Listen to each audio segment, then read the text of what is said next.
নিত্যপণ্যের বাজারে ফিরতে শুরু করেছে স্বস্তি, বাড়ছে সরবরাহ, কমেছে পেঁয়াজের ঝাঁজ, দাম কমেছে টন প্রতি ৬ থেকে ৭,০০০ টাকা। কক্সবাজারে উৎপাদিত লবণের অস্বাভাবিক দরপতন, মন প্রতি কমেছে ১৫০ টাকা পর্যন্ত। অসাধু মিল মালিকদের সিন্ডিকেটই দায়ী বলছেন চাষিরা। রেলের প্রতিটি প্রকল্পের মেয়াদই বেড়েছে ৪ থেকে ৫ দফা, ব্যয় ৭ থেকে ৮ গুণ। সক্ষমতার অভাবে দায়ী বলছেন বিশেষজ্ঞরা, আর আমলাতান্ত্রিক জটিলতাকে দোষলেন রেলমন্ত্রী। নির্মাণের অল্প দিনেই ভেঙে পড়ছে ভবন, বারবার প্রকল্প হাতে নিয়েও মিলছে না সুফল। সুন্দরবন ঘেঁষা জেলায় লবণাক্ত পানি দীর্ঘমেয়াদী উন্নয়নে বাধা।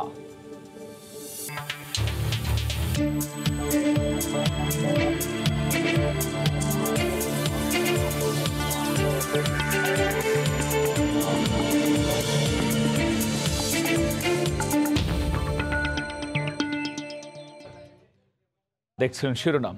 আমন্ত্রণ জানাচ্ছি দেশ ও দেশের বাইরে অর্থ বাণিজ্যের নানা খবর নিয়ে আমাদের নিয়মিত আয়োজন এ সময়ের বাণিজ্যে। আপনাদের সঙ্গে আছি আমি গোলাম রাব্বি। দিবসটি নানা কর্মসূচির মধ্য দিয়ে পালন করে আওয়ামী লীগ সহ সহযোগী সংগঠন। বৃহস্পতিবার সকালে ধানমন্ডিতে জাতির জনকের প্রতিকৃতিতে শ্রদ্ধা নিবেদন করেন প্রধানমন্ত্রী শেখ হাসিনা। এ সময় সশস্ত্র বাহিনী রাষ্ট্রীয় সালাম প্রদান করে। শ্রদ্ধা নিবেদন শেষে দোয়া ও মোনাজাত করা হয়।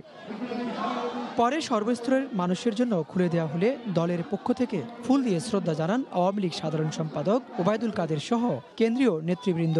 নেতারা বলেন, বাংলাদেশের ইতিহাস থেকে বঙ্গবন্ধুর নাম মুছে ফেলার সাধ্য কারণেই। মহাকালের ৪০তম অঙ্গুলি ইতিহাসের মহাফলকে যার নাম অবিরাম লিখে যায়, তার নাম মুছে ফেলার সাধ্য করে না। বাংলার হাজার বছরে মহাবীর মহা জন্মদিনে তোমাকে অভিবাদন। আজকের এই দিনে আমাদের শপথ হচ্ছে যে সমস্ত সাম্প্রদায়িকতাকে উপড়ে ফেলে এবং যারা দেশ বিরোধী ষড়যন্ত্রে লিপ্ত, দেশের স্বাধীনতা সার্বভৌমত্বের বিরুদ্ধে যারা ষড়যন্ত্র করে, তাদেরকে নির্মূল করে দেশকে বঙ্গবন্ধুর স্বপ্নের ঠিকানায় এবং আমাদের মুক্তিযোদ্ধাদের যারা বঙ্গবন্ধুর নেতৃত্বে স্বাধীনতা সংগ্রাম করেছে, স্বাধীনতা যুদ্ধ করেছে, তাদের স্বপ্নের ঠিকানায় দেশকে নিয়ে যাওয়া। পরে আওয়ামী লীগের বিভিন্ন সহযোগী সংগঠনের নেতাকর্মী সহ বিভিন্ন সামাজিক ও সাংস্কৃতিক সংগঠন শ্রদ্ধা নিবেদন করে। ওবায়দুল্লাহ মামুন, সময় সংবাদ, ঢাকা। বঙ্গবন্ধুর জন্মবার্ষিকী উপলক্ষে ব্রাহ্মণবাড়িয়ায় নিয়াজ মোহাম্মদ উচ্চ বিদ্যালয় মাঠে সপ্তাহব্যাপী মুক্তিযুদ্ধ উৎসব ও সুবর্ণ জয়ন্তী মেলার আয়োজন করা হয়েছে। এই মুহূর্তে সেখানে আছেন রিপোর্টার উজ্জ্বল চক্রবর্তী। সরাসরি যাচ্ছে তার কাছে। উজ্জ্বল, দুই পুত্রকে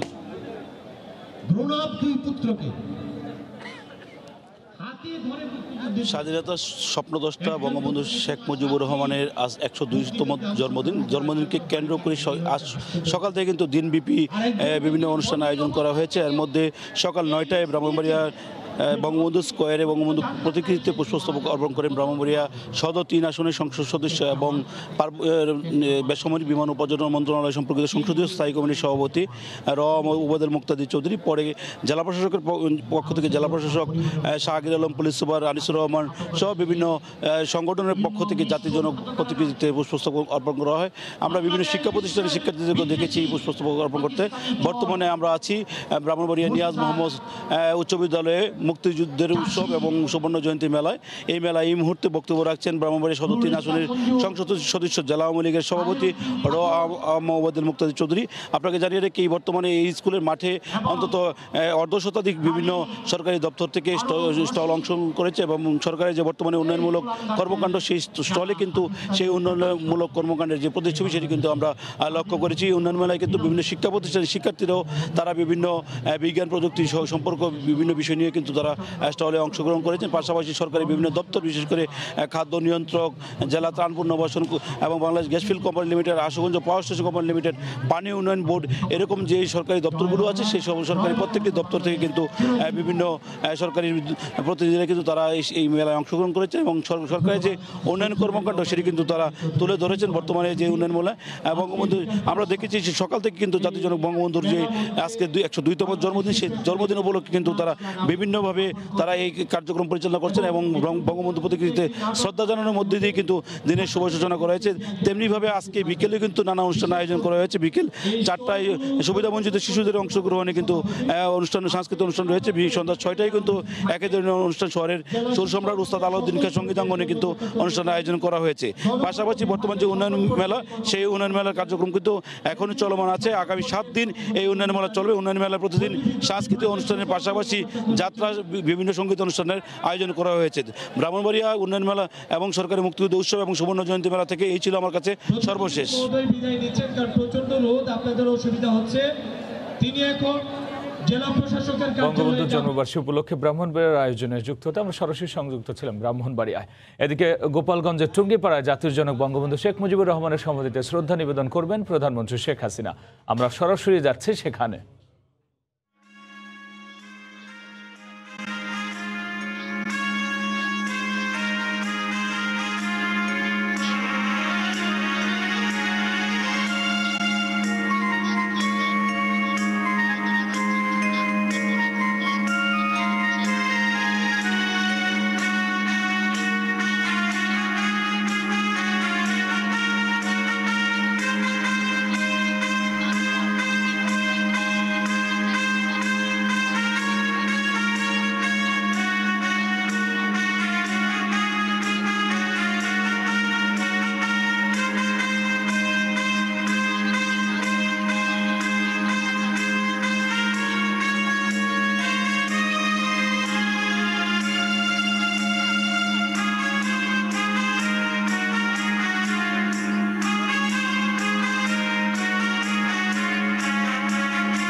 গোপালগঞ্জের টুঙ্গিপাড়ায় কিছুক্ষণ পর জাতির জনক বঙ্গবন্ধু শেখ মুজিবুর রহমানের সমাধিতে শ্রদ্ধা নিবেদন করবেন প্রধানমন্ত্রী শেখ হাসিনা। আমরা এতক্ষণ সরাসরি সংযুক্ত ছিলাম সেখানে। এবার অন্য প্রসঙ্গ, স্বস্তি ফিরতে শুরু করেছে নিত্যপণ্যের বাজারে, বেড়েছে সরবরাহ। রাজধানী বাজার পরিস্থিতির খবর জানাতে এই মুহূর্তে কারওয়ান বাজারে আছেন সহকর্মী কামরুল হাসান সবুজ। সরাসরি যাচ্ছি তার কাছে। সবুজ, নিয়ন্ত্রণহীন ভোজ্য তেলের বাজার যেভাবে চলছিল বেশ কিছুদিন ধরে, গত এই যে চলতি মাসের প্রথম থেকে, সেই বাজারে আসলে দফায় দফায় সরকারের বিভিন্ন ধরনের সিদ্ধান্ত এবং সব শেষে ভ্যাট প্রত্যাহার করা, প্রথম পর্যায়ে উৎপাদন পর্যায়ে এবং ব্যবসায় পর্যায়ে এবং গতকালকে আমদানি পর্যায়ে ভ্যাট প্রত্যাহার করে যে বাজারের স্বস্তি ফিরিয়ে আনার চেষ্টা করা হচ্ছে, সেই প্রেক্ষিতে সরকারের এ ধরনের দাম কমিয়ে নিয়ে আসার সিদ্ধান্তের প্রেক্ষিতে বাজারে সয়াবিন তেলের সরবরাহ বেড়েছে। এবং এই যে তেলের সরবরাহ বেড়েছে, সেই বেড়ে যাওয়ার কারণ হিসেবেও কিন্তু খুচরা বিক্রেতারা যে ইঙ্গিত দিচ্ছেন বা যে যুক্তি দাঁড় করাচ্ছেন, তাতেও কিন্তু সেই চলে যায় মিরার ডিলারদের দিকেই ইঙ্গিতটা চলে যায় সংকট সৃষ্টির। কারণ তারা বলছেন যে এখন দাম যেহেতু কমে যাবে, তার জন্য যে তেলগুলো মাঝ পথে ছিল, অর্থাৎ সরবরাহ ব্যবস্থাপনার মাঝ পর্যায়ে ছিল, সেগুলো এখন বাজারে চলে আসছে। কারণ দাম কিছুদিন পরে কমে গেলে এই তেলগুলো তাদের জন্য বিক্রি করা কঠিন হয়ে যাবে। তো এই যে যেভাবেই হোক সয়াবিন তেলের সরবরাহ বাড়ছে, কিন্তু সংকট এখনো পুরোপুরি কাটেনি, অর্থাৎ চাহিদা মতো তেল পাওয়া যাচ্ছে এমনটা বলছেন না বিক্রেতারা। আর এখানে এই বাজারটিতে এখনো কিন্তু খোলা সয়াবিন তেল পাওয়া যায় না, অর্থাৎ বিক্রি করেন না। যদিও কিছু ক্ষেত্রে পাম তেল বিক্রি করেন, সেখানেও দাম পড়ে যাচ্ছে সরকার নির্ধারিত দাম 133 টাকা সর্বোচ্চ হলেও সেই তেলের দাম পড়ে যাচ্ছে 155 টাকার বেশি। সেক্ষেত্রেও তারা জরিমানার দায় এড়ানোর জন্য এই তেলের বিক্রিটাও কিন্তু খুব করছেন না। পাশাপাশি অন্যান্য যে তেল রয়েছে সরিষা সহ, সেই তেলের দামগুলো সয়াবিন তেলের দাম বৃদ্ধির দৌড়ে বোধহয় যোগ দিয়েছে। এই তেলগুলোর দাম বেড়ে গেছে বেশ খানিকটা, লিটারে 35 টাকা 50 টাকা বেড়েছে কয়েকদিনের মধ্যে। তো সরিষার তেল, সানফ্লাওয়ার, রাইস ব্র্যান্ড, যে বিভিন্ন ধরনের যে কোম্পানি আছে এইসব তেল সরবরাহ করার, তারাও কিন্তু এই তেলগুলোর দাম বাড়াচ্ছেন। এবং সানফ্লাওয়ার তেলের এক ধরনের সংকটই তৈরি হয়েছে, যেটা বিক্রেতারা জানাচ্ছেন যে তারা যেভাবে তেল চাচ্ছেন সেই তেল সেভাবে পাচ্ছেন। অর্থাৎ তারা আজকে বিক্রি করে কালকে কিনতে গেলে দাম বেশি চাচ্ছেন, কিন্তু তারপরেও তারা সরবরাহ তাদের চাহিদা মতো পাচ্ছেন না। তো আসলে তেলের বাজারের যে সংকট চলছে বা নিয়ন্ত্রণহীন একটা অবস্থা চলছে, এটা কতদিনে নিয়ন্ত্রণের পুরোপুরি আসবে সেটাই আসলে এখন দেখার বিষয়। তো আমার কাছে এই বাজার থেকে নিত্যপণ্যের দরদামের খবর এই ছিল এখনের মতো সবশেষ। রাজধানীর বাজার পরিস্থিতির খবর নিয়ে আমরা সরাসরি যুক্ত ছিলাম কারওয়ান বাজারে। দেশে সব নিত্যপণ্যের দাম যখন ঊর্ধ্বমুখী, ঠিক তখন এক সপ্তাহের মধ্যে অস্বাভাবিকভাবে উৎপাদিত লবণের দামে দরপতন।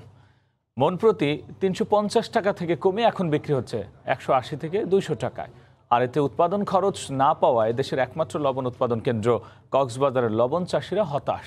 সুজাউদ্দিন রুবেলের রিপোর্ট। তীব্র গরমের মাঝে উপকূলে লবণ মাঠ তৈরি করছেন চাষিরা।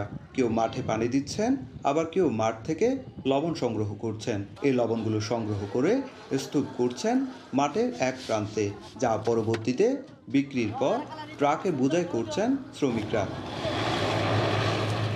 চলতি মৌসুমে গেল 4 মাসে পুরোদমে কক্সবাজার উপকূলে লবণ উৎপাদনে ব্যস্ত লবণ চাষি।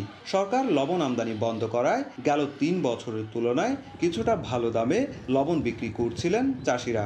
কিন্তু হঠাৎ করে লবণ উৎপাদনের ভর মৌসুমে লবণের দাম কমিয়ে দেয় মিল মালিকরা। এতে উৎপাদন খরচে ঘাটতি পড়ছে বলে অভিযোগ চাষিদের। সারাদিন কাজ করি, আমাদেরকে কেউ লবণের দাম বাড়িয়ে দিচ্ছে না, সব কম। প্রতি মৌসুমে আসলে এখানে লবণের দাম কমে যায়, 4 টাকা করে কিনে, আর বাজারে ঠিকই 35 টাকা করে প্যাকেট চলছে। চাষিদের দাবি, লবণ মিল মালিকরা বিদেশ থেকে লবণ আমদানিতে ব্যর্থ হয়ে সিন্ডিকেট করে চাষিদের ন্যায্য মূল্য থেকে বঞ্চিত করছে।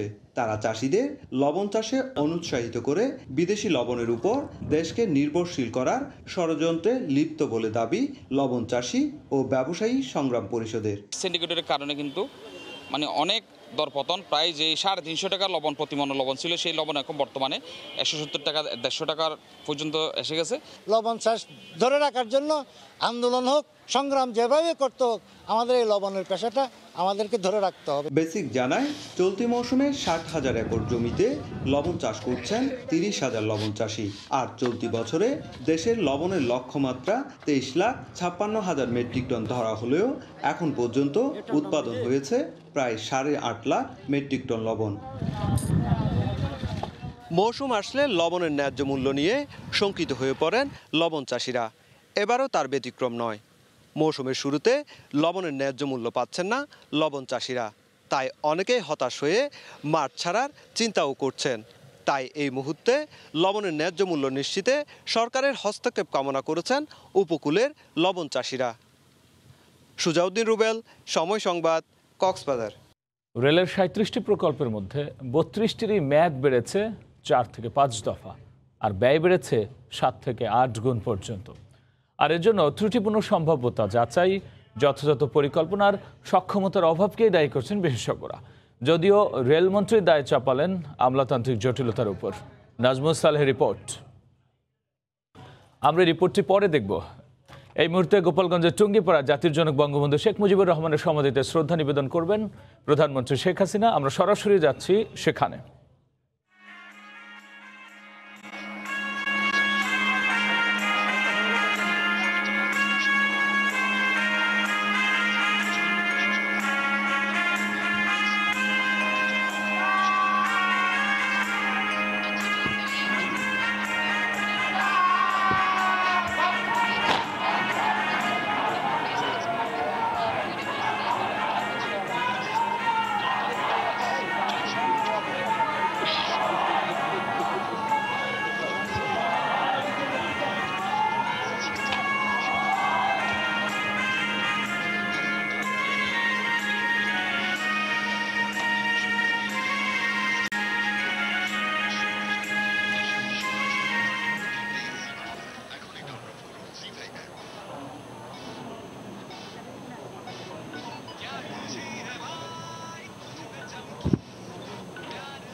জগদীশ সালাম দেবে।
কবর জিয়ারতের উদ্দেশ্যে সকলে সূরা ফাতিহা একবার, সূরা ইখলাস 3 বার, দুরূদ শরীফ 3 বার এবং কয়েকবার ইস্তিগফার পাঠ করি।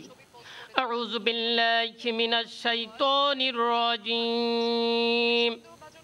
বিসমিল্লাহির রহমানির রহিম। আলহামদুলিল্লাহি রাব্বিল আলামিন। আর রহমানির রহিম। মালিকি ইয়াউমিদ্দিন। ইয়্যাকা না'বুদু ওয়া ইয়্যাকা নাস্তাঈন। ইহদিনাস সিরাতাল মুস্তাকিম। সিরাতাল লাযীনা আন'আমতা আলাইহিম গায়রিল মাগদুবি আলাইহিম ওয়ালাদ-দাল্লিন। আমিন।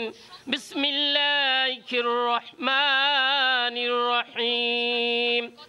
قل هو الله أحد الله الصمد لم يلد ولم يولد ولم يكن له كفوا أحد بسم الله الرحمن الرحيم قل هو الله أحد الله الصمد لم يلد ولم يولد ولم يكن له كفوا أحد بسم الله الرحمن الرحيم قل هو الله أحد الله الصمد لم يلد ولم يولد ولم يكن له كفوا أحد اللهم صل على محمد وعلى آل محمد كما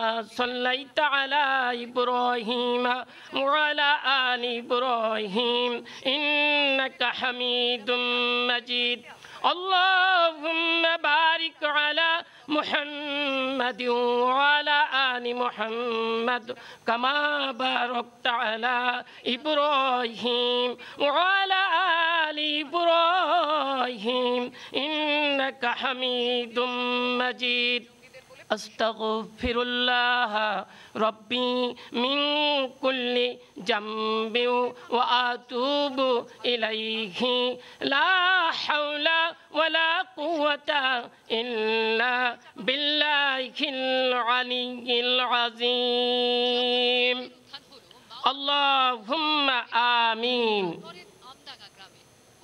হে আল্লাহ আমাদের দোয়ার ভুল ভ্রান্তি ক্ষমা করে পূর্ণাঙ্গ সব দান করুন। এই সব অগণিত সংখ্যায় বাড়িয়ে সর্বপ্রথম দিনের নবী হযরত মুহাম্মদ সাল্লাল্লাহু আলাইহি সাল্লামের রূহ মুবারকের উপর বর্ষণ করুন। অতঃপর এই দোয়ার সব এখানে শায়িত জাতির পিতা বঙ্গবন্ধু শেখ মুজিবুর রহমানের রুহের উপর বর্ষণ করুন। তাকে আপনি শহীদের মর্যাদা দান করুন এবং বেহেশতের শ্রেষ্ঠতম স্থানে অধিষ্ঠিত করুন। তার পিতামাতা, স্ত্রী, সন্তানগণ এবং পূর্বপুরুষ যারা কবরবাসী হয়েছেন সবাইকে আপনি ক্ষমা করুন এবং বেহেশতে নসিব করুন। বাংলাদেশের স্বাধীনতা যুদ্ধে যারা শহীদ হয়েছেন তাদের উপর আপনার বিশেষ রহমত দান করুন, তাদের সবাইকে বেহেশতে নসিব করুন।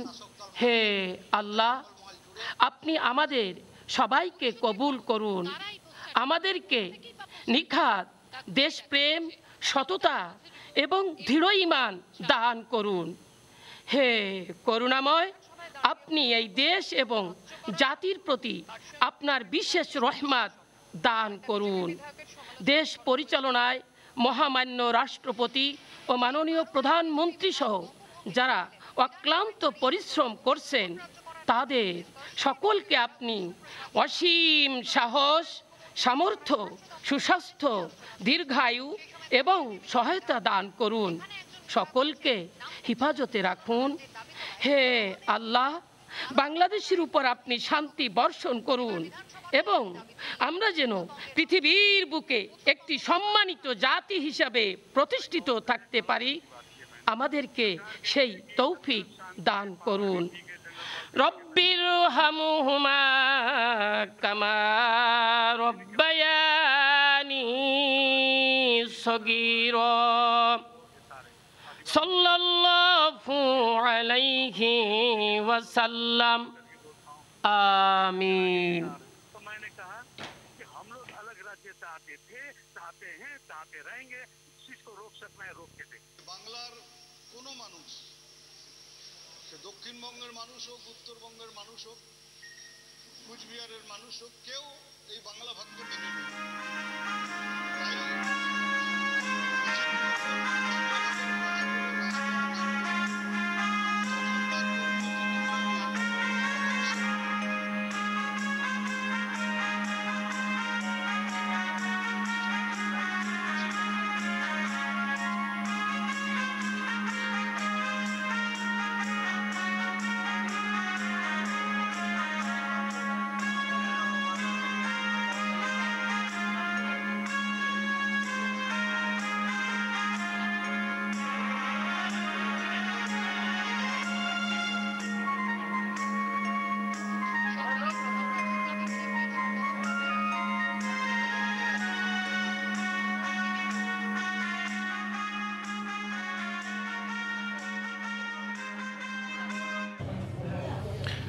টঙ্গীপাড়া জাতির জনক বঙ্গবন্ধু শেখ মুজিবুর রহমানের সমাধিতে শ্রদ্ধা নিবেদন ও দোয়া মোনাজাতে অংশ নিলেন রাষ্ট্রপতি মোহাম্মদ আব্দুল হামিদ এবং প্রধানমন্ত্রী শেখ হাসিনা।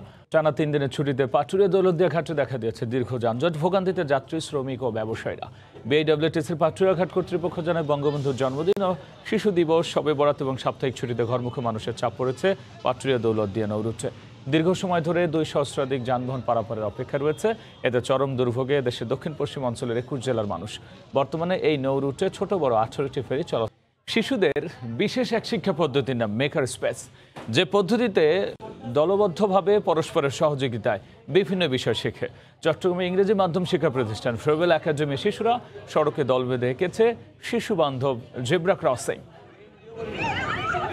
কেউ আঁকছে মনের আনন্দে, আবার কেউ বা তুলির আঁচড়ে রাঙাচ্ছেন সড়ক। পেইন্টিং, ডিজাইন থেকে পুরো পরিকল্পনায় করছে এক ঝাঁক শিশু। শিশু দিবস ও বঙ্গবন্ধুর জন্মদিন উপলক্ষে ইংরেজি মাধ্যম শিক্ষা প্রতিষ্ঠান ফ্রোবেল একাডেমির শিশুরা এঁকেছে শিশু বান্ধব এই জেব্রা ক্রসিং। রাস্তা পারাপারে সচেতনতা বাড়াতে বৃহস্পতিবার সকালে চট্টগ্রাম নগরীর চাঁদগাঁও আবাসিক এলাকার সড়কে ব্যতিক্রমী এই উদ্যোগ নজর কাড়ে সবার। গাড়ির সামনে মানুষ যাচ্ছিল আর এইটাতে অনেকগুলো অ্যাক্সিডেন্ট হতে পারে, এই জন্য আমরা একটা জেব্রা ক্রসিং বানাচ্ছি। I am making A zebra crossing, it is for safety. এই অ্যাক্সিডেন্টে কমে যাওয়ার জন্য আমরা এই জেব্রা ক্রসিংটি বানাচ্ছি। মেকার স্পেস নামে বিশেষ এই আধুনিক শিক্ষা পদ্ধতির মাধ্যমে শিশুরা এভাবে দল বেঁধে একে অপরের সহায়তায় শিখে নানা বিষয়, যা শিশুদের সামাজিক দায়বদ্ধতার পাশাপাশি উন্নয়ন ঘটায় চিন্তার পদ্ধতিতে, গড়ে তোলে নেতৃত্ব সক্ষম একটি নতুন প্রজন্ম। সমাজের প্রতি দায়িত্ববোধের একটা অংশ হিসেবে আমাদের একটা প্রজেক্ট, যেটাকে আমরা বলি ডিজাইন ফর চেঞ্জ, সেই প্রজেক্টের একটা এক্সিকিউশন হচ্ছে আজকের এই কাজ। কেমব্রিজ এবং STEM সনদপ্রাপ্ত এই শিক্ষা প্রতিষ্ঠানটি পরিচালনা করে শীর্ষস্থানীয় ইস্পাত উৎপাদনকারী প্রতিষ্ঠান BSRM। We want to make sure that the children realize they have a responsibility towards our country and our city.